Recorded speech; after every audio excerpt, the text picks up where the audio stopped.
এরকম আমসত্ত্ব কেউ যদি তৈরি করতে চান সুন্দর করে, অবশ্যই ভিডিওটি ধৈর্য সহকারে দেখতে হবে আর চ্যানেলটির সাথেই থাকতে হবে।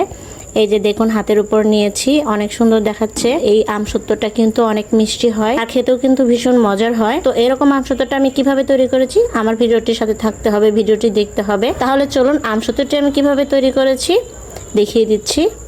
পাকা আমের আমসত্ত্ব বানানোর জন্য আমি এখানে 5টা লাল টুকটুকে আম নিয়েছি। এটা হলো গাছ পাকা আম। যাই হোক, এরকম এই লাল টুকটুকে আম দিয়ে আজকে আমি পাকা আমের আমসত্ত্ব বানাবো।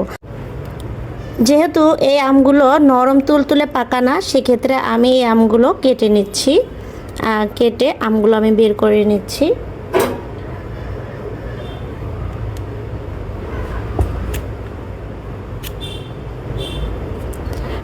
এই তো আমার সবগুলো আম কেটে নেওয়া হয়ে গেছে।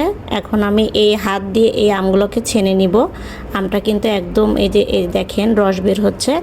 তো এভাবে আমি সবগুলো আম এবার হাত দিয়ে রসগুলো বের করে নিব। একদম যেরকমভাবে যে তাল যেরকম করে চিপে, ঠিক সেরকম চিপে চিপে আম থেকে রসগুলো বের করে নিব। কাঁচা আমের আমসত্ত্বগুলো এক ধরনের স্বাদ লাগে আর পাকা আমের আমসত্ত্বগুলো আরেক ধরনের। তো কাঁচা আমের আমসত্ত্বগুলো একটু টক টক লাগবে আর এটা তো পাকা আম, সেক্ষেত্রে অনেক মিষ্টি লাগবে। তো মিষ্টি আমসত্ত্বটাই আমার বেশি পছন্দ লাগে। তো খুব সহজেই কিন্তু ইজিলিভাবে এই পাকা আম দিয়ে আমসত্ত্ব তৈরি করে নিতে পারেন। আর আমার এই ভিডিওটি আপনার কাছে ভালো লাগলে অবশ্যই কমেন্ট করে যাবেন কেমন হয়েছে। আর আমার এই ভিডিওটির সাথেই থাকুন। আর আমার চ্যানেলটাকে সাবস্ক্রাইব না করলে অবশ্যই সাবস্ক্রাইব করে দিবেন আর ফেসবুক পেজটাকে ফলো দিয়ে রাখবেন। এই তো আম থেকে সব রস বের করে নিয়েছি। এখন এটাকে আমি ছাঁকে নেব। তো ছাকার জন্য একটি বাসন নিলাম আর এই যে এরকম একটা জালি নিলাম। এই জালিটাকে আমি ধুয়ে নিয়েছি। অবশ্যই ছাকার সময় জালিটাকে ধুয়ে নিতে হবে। তো এরকম জালি দিয়ে আমি সুন্দর করে ছেঁকে নিব। এরকম জালি দিয়ে ছেঁকে নিলে কিন্তু বেশি ভালো হবে, খুব তাড়াতাড়ি ছাকা হয়ে যাবে। আর এরকম জালি দিয়ে ছেঁকে নিলে কিন্তু কোনো রকমের আঁশ থাকবে না এই রসের মধ্যে। এই যে খুব সহজেই কিন্তু এই একদম লিকুইড রসটা বের হয়ে যাবে। তো এবার আবার আম থেকে রস বের করে নিয়েছি, এবার যাচ্ছি মূল কাজে। তো আমি চুলায় একটি প্যান নিয়েছি। এখন আমি পাকা আমের রসটা এই প্যানের মধ্যে দিয়ে দিচ্ছি। এবার সুন্দরভাবে জাল করে ঘন করে নিব।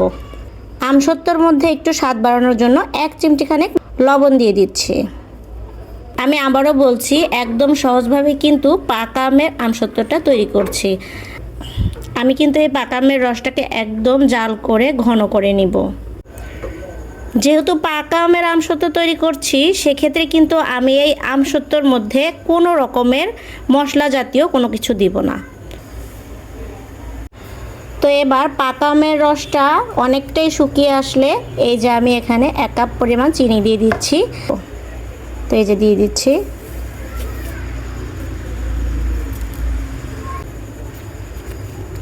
যখন দেখবেন যে আমের রসটা ঘন হয়ে এসেছে, তখন কিন্তু চুলার আঁচটা একদম কমিয়ে দিবেন, নইলে কিন্তু এই যে পোড়া পোড়া গন্ধ করবে।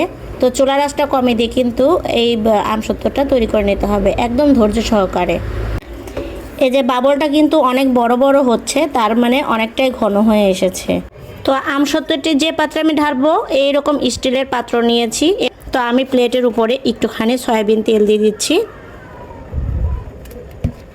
সয়াবিন তেলটা একদম প্লেটের চারিদিকে ছড়িয়ে দিচ্ছি।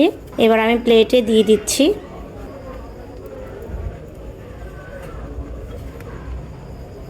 এরকম করে চারিদিকে ছড়িয়ে নিতে হবে।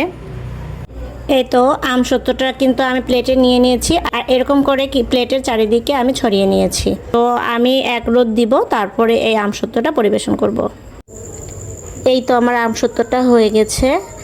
আর এই যে পাকা আমের যে আমসত্ত্বটা, এটা কিন্তু খেতে দারুণ মজার আর মিষ্টিও হয়, বেশি টক হবে না। তো ফুল আমার একদিন আমি রোদ দিয়েছিলাম আর দেখেন কি সুন্দর কালার এসেছে আর দেখতেও অনেকটাই সুন্দর হয়েছে। তো মাশাআল্লাহ, আমি একটু তুলে এই দেখেন কি সুন্দর হয়েছে আমসত্ত্বটা, একদম এত সুন্দর হয়েছে যা বলার মতো না। তো আপনি চাইলে কিন্তু এটাকে কেটে সুন্দর করে পরিবেশন করে নিতে পারেন। আবার চাইলে কিন্তু এই আমসত্ত্বটাকে